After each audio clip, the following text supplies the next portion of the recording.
What's poppin', y'all? I'm here to talk about the super unique take that I have for the Sawsbuck line. I've basically made them into a pseudo ice type. So before I get into explaining more about why this is, why I decided to take this route, and just how they work, I want to have a quick disclaimer for new viewers.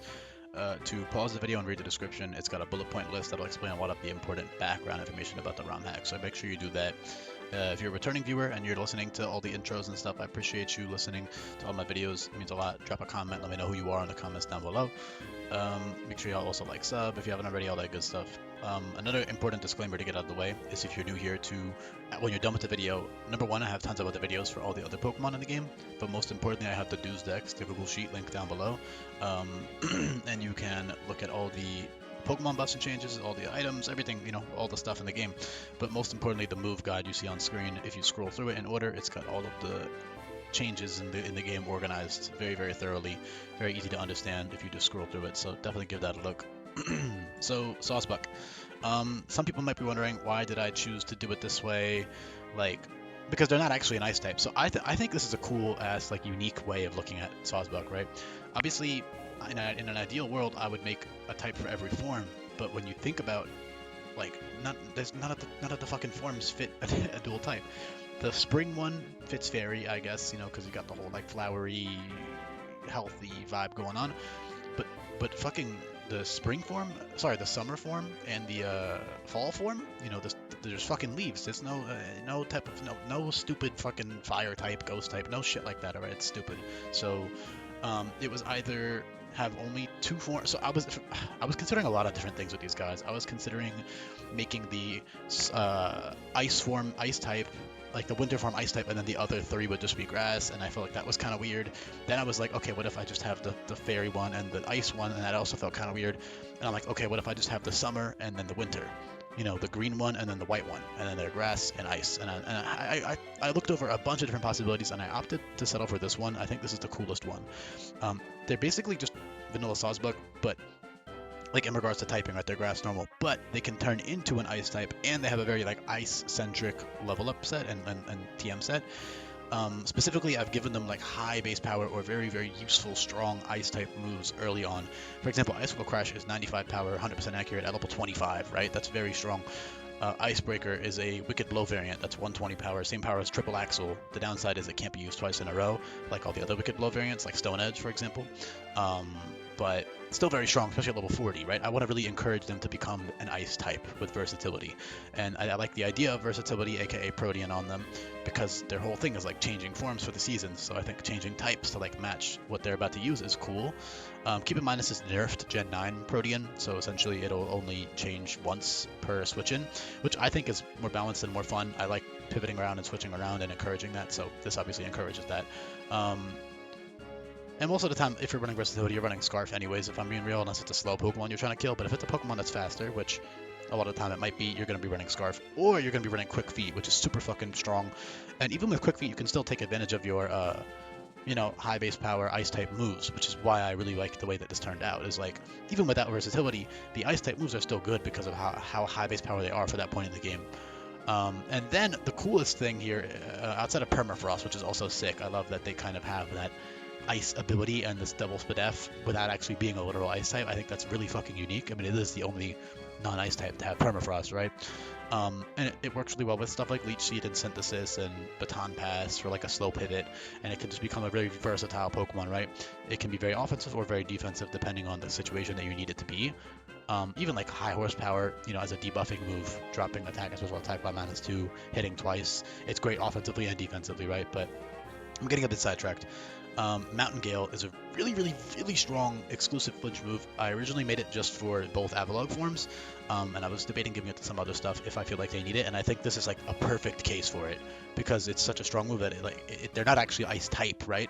But it's such a useful tool, a priority 90 base power move that also flinches, so either you use it to kill shit, or you can use it to flinch them into range to then kill with Ice Shard after, right? And that's so valuable, so valuable. I even put it at level 57 specifically for Rhyme. There's a bunch of different game pads if you're new here. There's 5 different versions of this game that'll be coming out. But for one of them, the latest one, she's level 58 and she's a double battle. She's the only double battle as of right now. So having a flinch move for doubles especially is very good. But anyway, Mountain Gale, super strong offensive tool, right? I love it. I love how it encourages the use of that ice typing with versatility. And then Permafrost, again, gives them that spadef of like ice types with Permafrost without actually being an ice type, which is, again, very unique and really cool. So Grass Normal, I mean, defensively it might not seem like the best typing, but number one, you have a Ghost immunity. Number two, you have good resists from Grass typing, right? You resist Grass and Water and Electric, which is just 3 really solid resists. Am I missing any Grass resists? I don't think I'm missing any. Ground, Jesus Christ, oh my god, it's because I've been bulk recording, man. Yeah, I know fucking Grass resist ground, man. So yeah, that's 4 awesome resists right there. And an immunity, so that's really dope. And then Quick Feet is also very potent offensively. I like giving Quick Feet to like Deer-esque Pokemon, like I gave it to Stantler, you know, with Stab Facade as well. I just think it's neat, and it's very strong, obviously, with that Stab Facade, because the thing is, with Choice Scarf, well, there's 2 things with Choice Scarf. Number one, there's item clause in this game intended as a rule, as a playstyle, so you're not supposed to be able to spam Choice Scarf every boss fight, so you can only get 1 per boss. So that's already a benefit of Quick Feet, and then also Quick Feet lets you switch your fucking moves around, and it lets you abuse Facade. So Quick Feet, you know, with all your crazy coverage, you can like click Facade, kill one thing, click XYZ move, click another thing, you know, click coverage, all types of fun, strong coverage moves you get access to, Icebreaker, Frenzy Plant, Wood Hammer, Headlong Rush, all this cool shit, Head Smash, Mega Horn, which is a bug type close combat, Head Smash, 100% accurate, all types of fun shit. So I love the idea of Quick Feet on them offensively, and then yeah, I already covered Permafrost. The main thing you'd be using that for is just as like a pivot, or just to like even like honestly even just offensively, right? Because you're not always going to need a Quick Feet speed boost, and you're not always going to need the versatility stab on one of your non-stab types. So what you can do is just run like an offensive Scarf or whatever Permafrost set, or like an AV Horn Leech Permafrost set.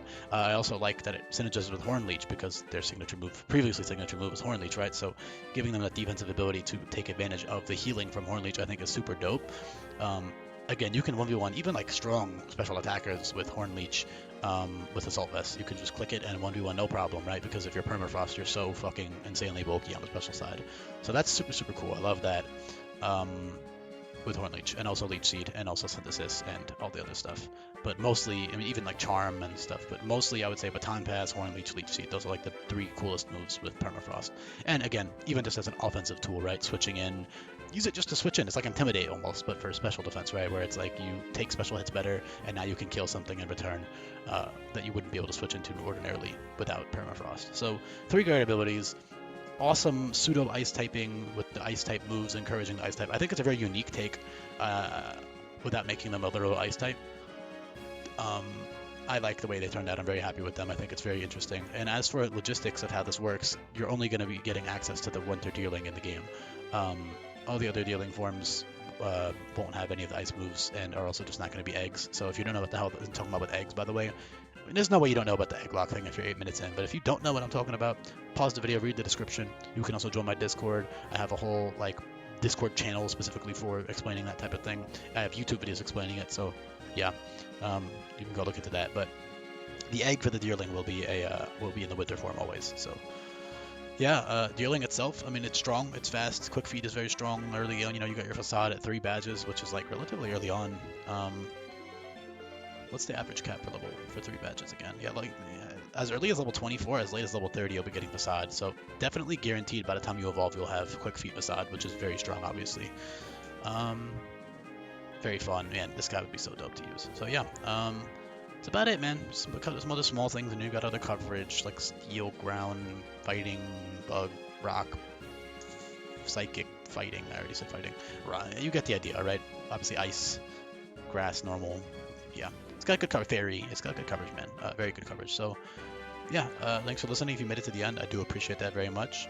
Let me know who you are down below in the comments. And I'll be back for more coming up, y'all. Peace out.